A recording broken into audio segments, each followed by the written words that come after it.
বন্ধনকারী ভক্তগণ, বৈষ্ণবগণ, বৈষ্ণবীগণ যারা এসেছেন, আজকে আমাদের যতদিন থাকুক না কেন হরিনাম বাসরের মধ্যে আজকে আমাদের একটি মহাদিন আমাদের কাছে আছে না, যে দিনটি হলো আজকে কি, আজকে তিথি আমাদের একাদশী। আজ একাদশী, এই একাদশী হরিবাসর, সেই সঙ্গে 16 নামযজ্ঞ আমাদের আজকে হয়ে কালকে সমাপন হবে। কালকে দ্বাদশী, কাল দ্বাদশী তিথি, কাল দ্বাদশী তিথিতে আমাদের ভোগ হবে মহাপ্রভু। আর আজকে একাদশী, একাদশী দিনে একে তো সন্ধ্যার সময় সকালে মিলে কীর্তন গাইতে হয় হরিবাসর। আসুন আজকে হরিবাসরের কীর্তনটা আগে আমরা সারি। তয় জ্ঞান, বয় বস্তু, তয় তত্ত্ব। তাহলে একসাথে চারটি আছে, ভাব, জ্ঞান, বস্তু, তত্ত্ব। এই চারটি আছে শ্রীমদ ভাগবতে। এই জন্য পুরাণের শ্রেষ্ঠ হলো শ্রীমদ ভাগবত। আজকে এই কাশী ধামটার কথা তুলে ধরেছি, একটু পরেই বলবো। কাশীতে জানেন তো 144 বছর পর এবছর কাশীতে কি হলো? কুম্ভ মেলা। কীর্তন আপনাদেরই করে নিতে হবে, আমি শুধু বলবো। কুম্ভ মেলা। আমরা কীর্তনিয়া নয়, আমরা কীর্তনিয়া শিল্পী। কীর্তন হলো যারা গোস্বামী, তারা কীর্তনিয়া, তারা কীর্তন কেমন সেটা জানে। আর এখন সেটা নেই না। আমি বলি বাবা, রাগ করবেন না, 10 বছর আগে কীর্তন না মরে গেছে, মরে গেছে। এখন দুঃখ করো না, 10 বছর আগে যে কীর্তন গেয়েছি এখন এমনি কি আর কীর্তন গাইতে ইচ্ছে করেন? জানি না এদের বাসরে আমি যতদিন আসছি দেখিনি এখনো যে মেয়ে কীর্তনিয়া উঠেছে। এইটাই মূল্যবান। তবে আমি একটা কথা বলবো, জানি না আজ জীবনে এখানে এসে আপনাদের চরণ তলে এসে আমি শুধু একটা আবেদন রাখি, এটা নাম যজ্ঞের বাসা। টাকা অনেকের আছে, অনেকে হরিনাম করাতে পারে, কিন্তু নাম যজ্ঞ করা বড় কঠিন।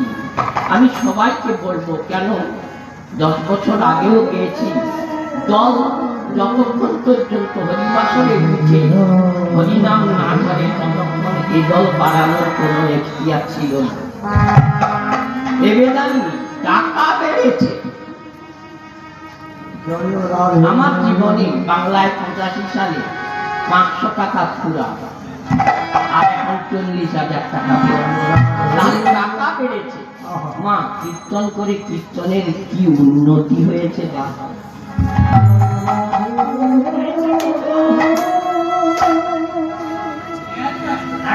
সবের উন্নতি হয়েছে। আমি যখন 10 বছর আসি, এটা ওই মাটির রাস্তা ছিল, এখন পাকা গাড়ি চলে আসে, প্যান্ডেল, হেসাক লাইট জ্বলত, জেনারেটর, মাইক খালি গলায় গান হতো, সবের উন্নতি হয়েছে। মা, কিন্তু বলুন তো কোনটার উন্নতি হয়নি? আর সেটার উন্নতি যতদিন না হবে, প্রভাব তুমি মনে রেখো, সেটার যতদিন উন্নতি না হবে, প্যান্ডেলের উন্নতি হয়েছে, আলোর উন্নতি হয়েছে, টাকার উন্নতি হয়েছে, কিন্তু রাস্তার উন্নতি হয়েছে, একটা জিনিসের উন্নতি হয় না। আর মনে রাখবেন মা, সেটার উন্নতি যতদিন না হবে, প্রভাব বছরে যদি 3 বার করে নামযজ্ঞ করো, তাতে ফলশ্রুতি কিছু হবে না। আমি তো এতগুলো উন্নতি দেখালাম, বলুন না দয়া করে কোনটার উন্নতি হয়নি? একজন মা বলুন, অন্তত একজন বাবা বলুন। অনেকদিন কীর্তন চলছে, কোনটার উন্নতি হয়নি? উন্নতি হয়েছে পোশাক আশাক, খাওয়া দাওয়া, চলন বলন, তবু তো মা আপনাদের দেখে মনে হয় যে ছেলে কি নেই। কলকাতায় একবার হাওড়া স্টেশন বা শিয়ালদা স্টেশনে নেবে বলবেন, নেবে পরে আপনার চিনতে বড় কষ্ট হবে, আগে একটা মেয়ে যাচ্ছে কি পুরুষ যাচ্ছে। এমন দিন এসেছে না ভালো করে। শুধু উন্নতি হয়নি একটা, সেটা হলো মানুষের চরিত্র।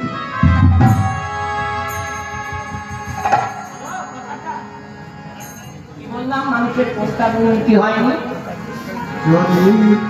ভালো করে শুনতে হবে, নাহলে আমি তো রাত্রিতে পালিয়ে যাবো, সকালবেলা বলে কোথা থেকে পুরা টাকা একটা করে আসবে, হবে না।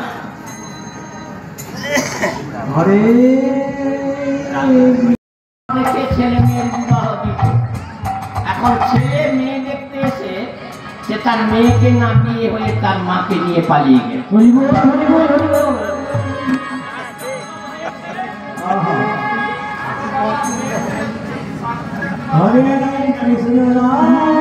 এক নম্বরে হারামে এই ছেলে বলে মেয়ের থেকে তার মাকে যদি দেখতে ভালো হয় জামাই কেন নিয়ে পালিয়ে। হাইকোর্টের একটা কলম শুনি, এতক্ষণ সুপ্রিম কোর্টের কলম শুনিয়েছিলাম, এবার হাইকোর্ট ওর নিচে অর্থাৎ শ্রীল কৃষ্ণদাস কবিরাজ ৭৬ বছর বয়সে হাতে কাঁপুনি এসে গেছে, বৃন্দাবনে রাধাকুঞ্জের তীরে বসে, যার নাম শ্রীল কৃষ্ণদাস কবিরাজ, যিনি চৈতন্য চরিতামৃত গ্রন্থ লিপিবদ্ধ করলেন।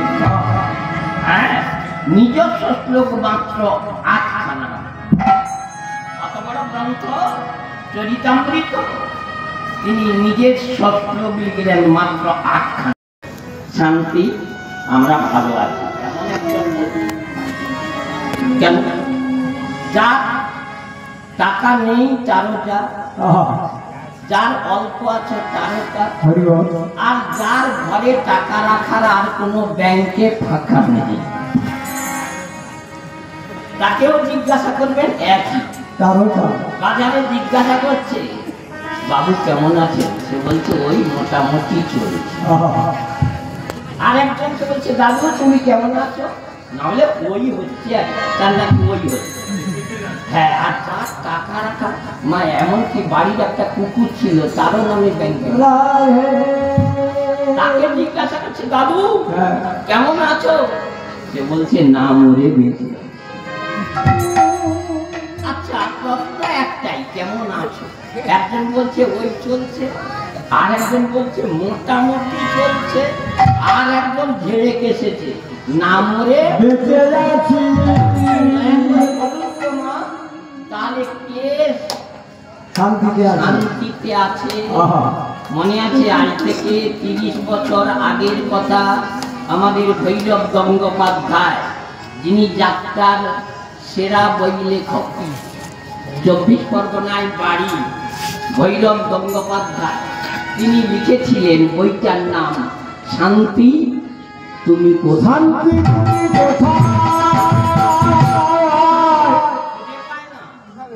সংসারে মা মেয়ে অশান্তি, বাবা ছেলে অশান্তি, আহা স্বামী স্ত্রীতে অশান্তি, শান্তি কোথায় জানো মা?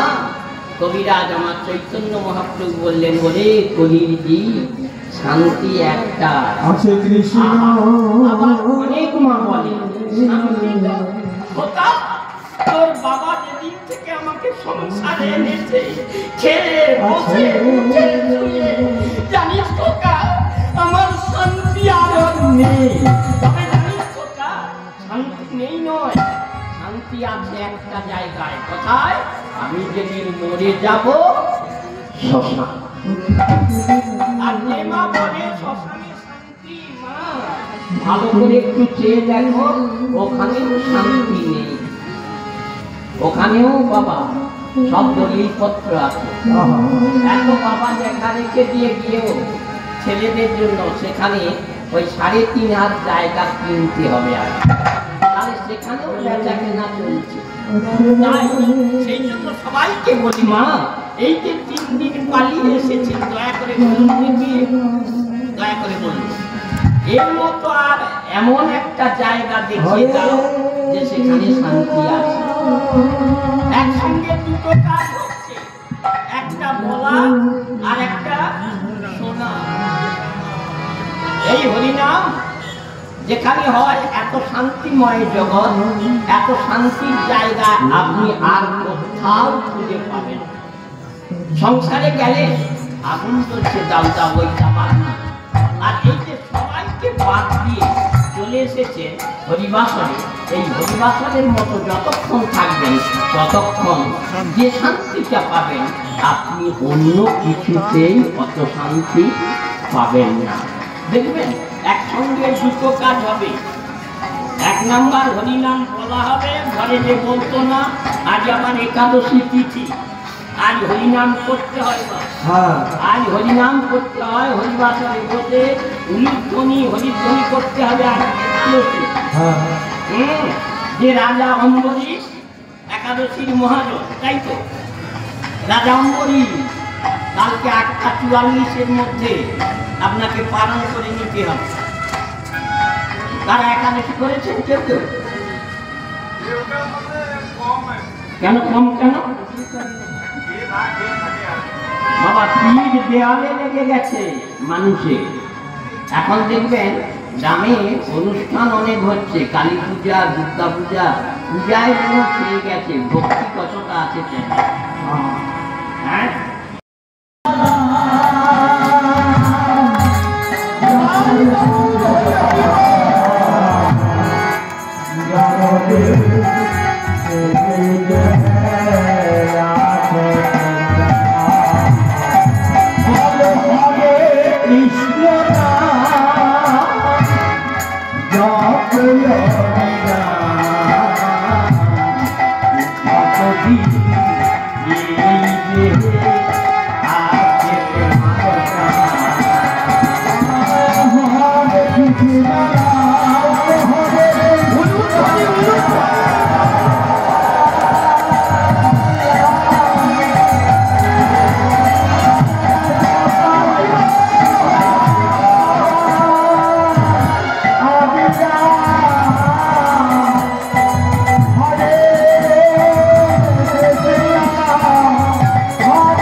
দ্বাপর যুগের মানুষের লম্বা হলো 7 হাত।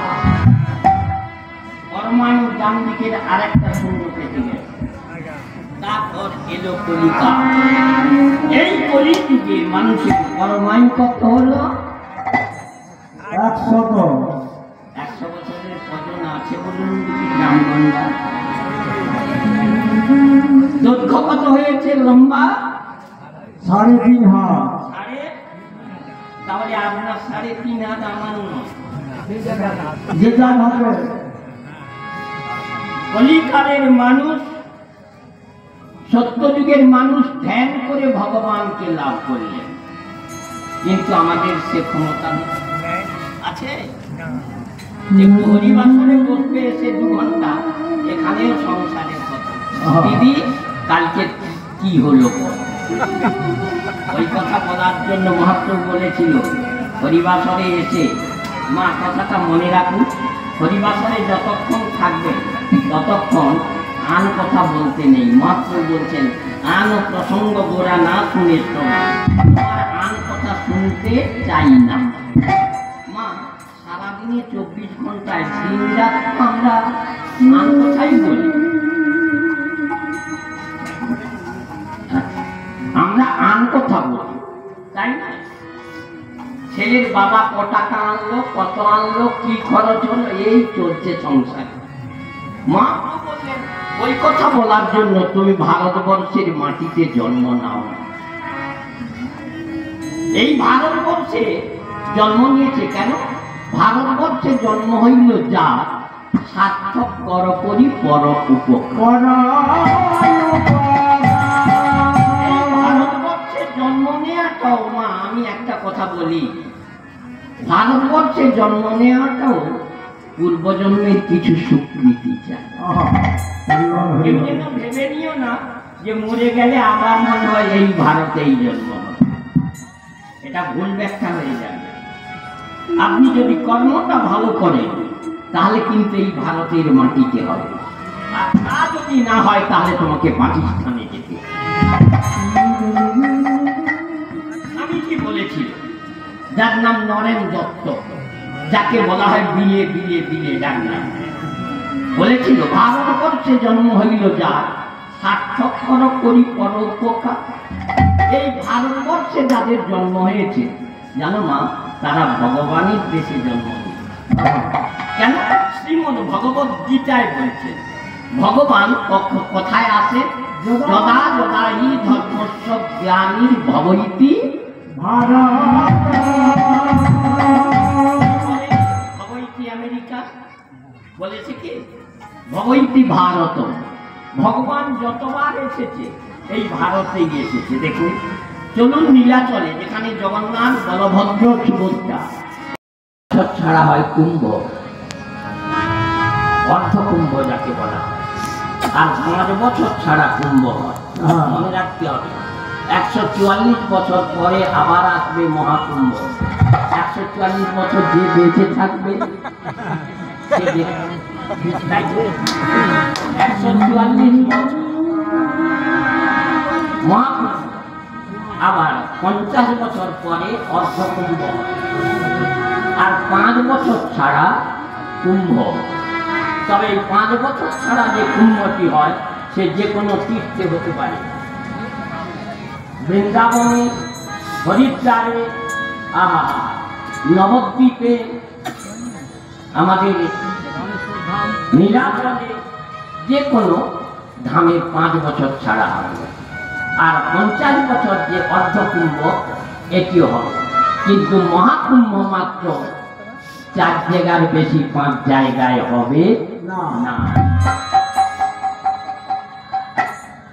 4 জায়গার বেশি 5 জায়গায় মহাকুম্ভ হবে না। তার মধ্যে এবছর 25-এ হয়ে গেল। কোথায় হলো? কোথায় মহাকুম্ভ হয়েছে? হ্যাঁ, কাশী প্রয়াগে। তারপরে হরিদ্বারে 2 হলো, উজ্জয়িনী, তারপরে নাসিক। এই 4 জায়গার বেশি 5 জায়গায় হবে না। যেখানে 1 দিনে দ্বিতীয় স্নানে 60 কোটি লোক হয়েছে। কত বললাম? তৃতীয় স্নানের দিন কুম্ভে 60 কোটি লোক। তাহলে কত মানুষ এই মহাকুম্ভে স্নান করার জন্য লালায়িত হয়ে ছুটেছে। তার মধ্যে কিছু লোক মারাও গেছে না। কেন বলুন দেখি? ভগবানের কথা না শুনলে তাকে মরতেই হবে। ব্যারিকেডটা দেওয়া ছিল, যে ব্যারিকেড দিয়ে আগে সন্ন্যাসীরা স্নান করবে, তারপর অন্য যারা তারা স্নান করবে। আর মানুষ মানুষ তো অধৈর্য না, বলে ওই সন্ন্যাসীরা স্নান করবে, তারপরে আমরা বেড়া ভেঙে দিয়ে তাদের পর দিয়ে কত মানুষ চলে যেতে মারা গিয়েছে। তবে এটাও ভালো, আমি বলবো মা, এই মহাকুম্ভ 4 জায়গায় হবে কেন তা জানতে হবে। মহাকুম্ভ কোথায় হবে? 4 জায়গা এবছর 1 জায়গায় হয়ে গেছে, প্রয়াগে, কাশীতে 1, এরপরে হবে হরিদ্বার, 3 নাসিক, 4 উজ্জয়িনী। এই 4টি জায়গার বেশি 5টি জায়গায় হবে না। কেন? এই 4 জায়গায় 4 ফোঁটা, 1 ফোঁটা করে 4 ফোঁটা অমৃত করেছে। অমৃত মা যাকে খেলে আর মৃত্যু হবে না। অমৃত, অমৃত জানেন? অমৃত, অমৃত কেমন জিনিস? এই অমৃত ছিল কোথায়? এই অমৃত ছিল প্রয়াগে, কাশীধামে, যেখানে গঙ্গা, যমুনা, সরস্বতী এক জায়গা। ওর নিচে, জলের নিচে, তারপর একটা দণ্ড দাঁড় করিয়ে দিল, তারপর একটা দড়ি এই লাগিয়ে টানলে কি আসবে? হ্যাঁ, মন্থন হবে। তাহলে সমুদ্রে যদি মন্থন করে কি চাই? আগে চাই দণ্ড। কে হবে দণ্ড? মন্দার নামক পর্বত, মন্দার নামক পর্বতকে এনে বসিয়ে দিই। কিন্তু সমুদ্রে যখন বসালেন, মন্দার পর্বত নিচের দিকে চলে যাচ্ছে। ধরে রাখবে কে? ধরে রাখার মতো একজন আছে। কে? তিনি ভগবান শ্রীকৃষ্ণ। সেই ভগবান মন্দারকে ধরে রাখছেন পিঠে করে। কি করে? না কুরুমরু, মানে কচ্ছপ হয়ে গেল। এবার কচ্ছপ মাংস খাবেন আর খাবেন নাকি? আমি একটা কথা বলি মা, যে দিন আসছে না ভগবানকে ধরে কেটে খেয়ে এমন এমন নোংরা প্রবৃত্তি আছে। আগে মায়েরা বেশি খেত, বাজার থেকে শীতকালে কিনে আনতে বলতো। আজ একটা বড় দেখে আনি, কিনে আনছে সেটা তো জানে না। বাজারে কিনে আনলো, কিনে এনে তাকে রসুন পেঁয়াজ দিয়ে গাঁটে পিণ্ডে খেলে, সেইয়া যেটা খেতে পারলো নি। আর কোনটা? এই উপরের যে খোলাটা, ওটা খেতে পারবে নি, শক্ত। শাশুড়ি নাকি বলেছে, বৌমা ওই খোলাটা ডালের পাতায় ভুজে রাখো।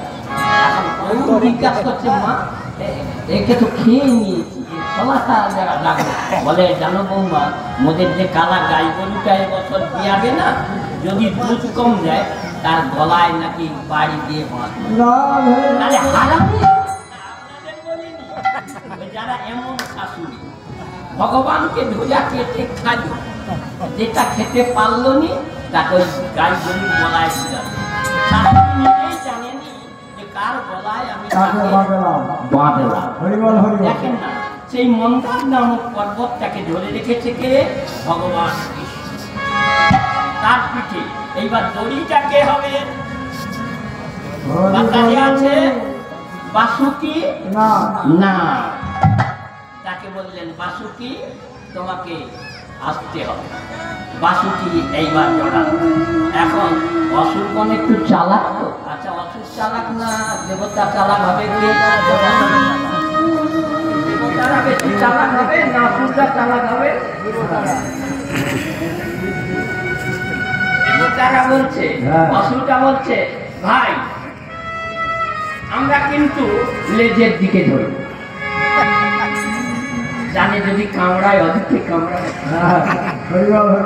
দেখেছেন অসুরটা বলছে আমরা কিন্তু ভাই লেজের দিকে, আর তোমরা ওই মুখের দিকে ধরো।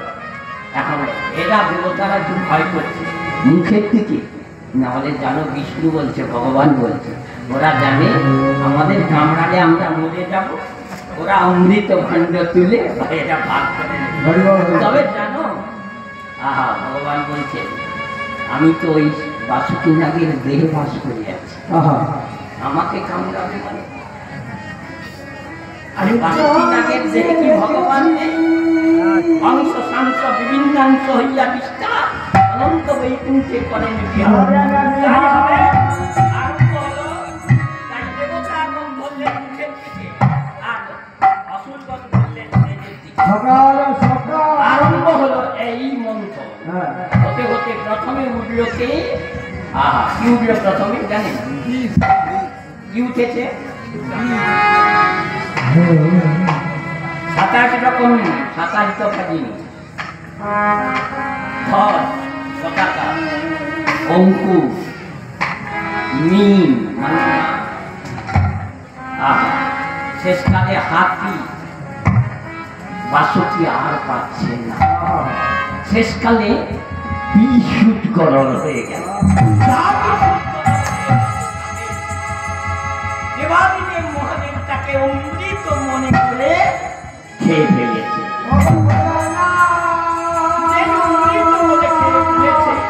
এমনি বিষের জ্বালা হতে লাগলো। মা তাহলে বিষ যদি কেউ না জেনে খায় মরবে তো নাকি?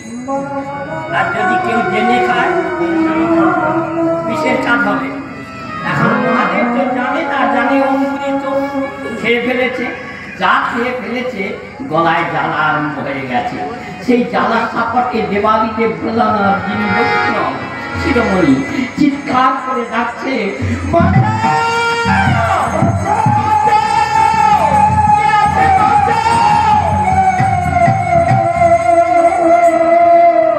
পাগল ভোলা চিৎকার করে বলছে, তখন কেউ সাড়া দিচ্ছে না। দেবাদিদেব মহাদেব এমনি চিৎকার করে ডেকে উঠলেন, মা গো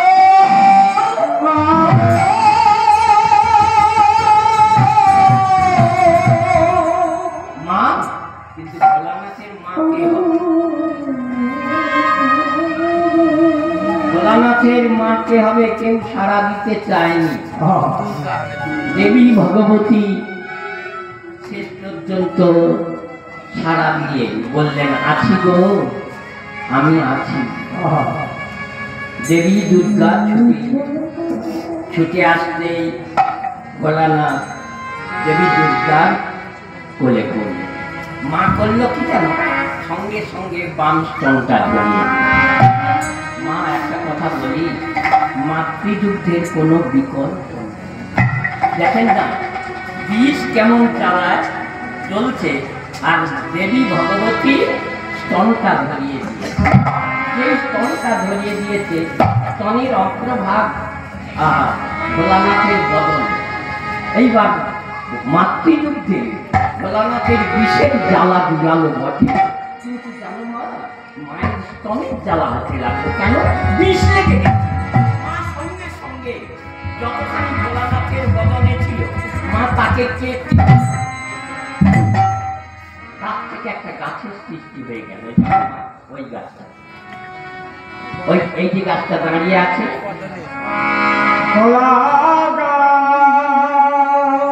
কদলী বৃক্ষের জন্ম হলো।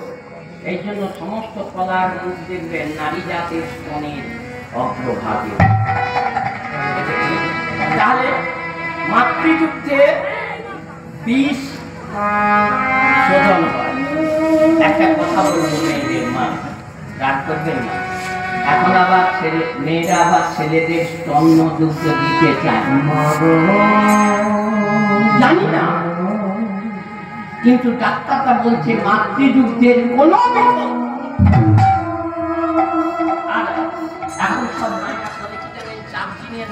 হতে হতে তার বাপকে বলবে একটা ল্যাকটোজিন আনতে পারবে? জানি না কেন দিতে চাই না।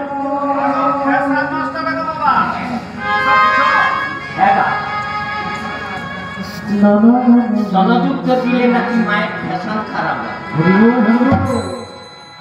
আর তার থেকে আরো খারাপ করে দিল মা। 4 দিনের দিন ল্যাকটোজিনের বোতল যেদিন ধরিয়ে দিতে পারলো কুলায় খেতে, তার বয়স যখন 12 বছর হলো, এ শালা ল্যাকটোজিনের বোতল ছেড়ে দিয়ে আন্টির বোতল তার জন্য দায়ী কে? দায়ী কে হবে? বাবা না মা, মায়ের জমিটা যদি ভালো হয় তবে তো ফসল ভালো। মাটি মাটি মাটি মাটি যদি ভালো হয়, তবে একটা কথা, যাস্তে একটু চকরা সে মনে মনে ভাবছি কীর্তন বলে, বাবু আরেকবার বলুন। মনে কচির মা, শুধু কচির মা ভালো হলে হবে নি বাবা, মাটিটাও যেমন জমিটাও যেমন ভালো চাই, বাবার বীজ ধানটাও বীজটাও ভালো চাই।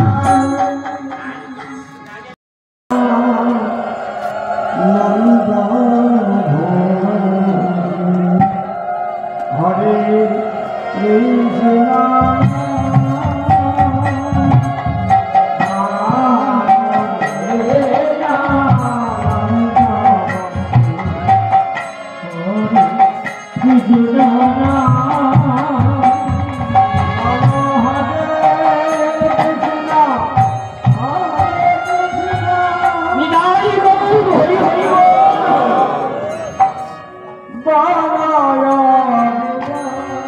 সমবেত শক্তি মন্ডলী, আমার মায়েরা, 16 প্রহর বাসরে আজকে শেষ রাত্রি, এই একাদশীর শুভ লগ্নে হরিবাসরের সামনে আজকে যারা উপস্থিত হয়েছে, সমবেত ভগবত ভক্ত মন্ডলী, আমার মায়েরা, পদ্মনাম ব্রাহ্মণ মন্ডলী, পরম পূজ্যপাদ বৈষ্ণব মন্ডলী, যারা আহুত, যারা অনাহুত, যারা রমাহুত, আজকে যারা এই আসনটি দখল করেছেন, মনে রাখতে হবে এই আসনটা সকলের জন্য হয়, এই আসনটা সকলের পাওনা নয়। এই আসনটায় শুধু এসে বসতে হলে কয়েক জন্ম খাটতে হবে। বলবেন বাবু, আচ্ছা বাবা আসনটা কি দিয়েছে? এরা তো ভালো আসন দিতে পারেনি, ওই পেপার, তো পেপার, তবু তো আপনার দেশে পেপার দিয়েছে। একটা 24 রোনায় বাসর আছে যেখানে 25,000 30,000 লোক হয়, এই পেপারও দিতে পারেনি বাবা। ওই কাঁচা যে নারকেল পাতা, ওই নারকেল পাতা কেটে মাঠের উপর ফেলে দিয়েছে, তাতেই হাজার হাজার মায়েরা, হাজার হাজার মানুষ বসে পড়ে হরিনাম শুনছে। কেন করি জানো?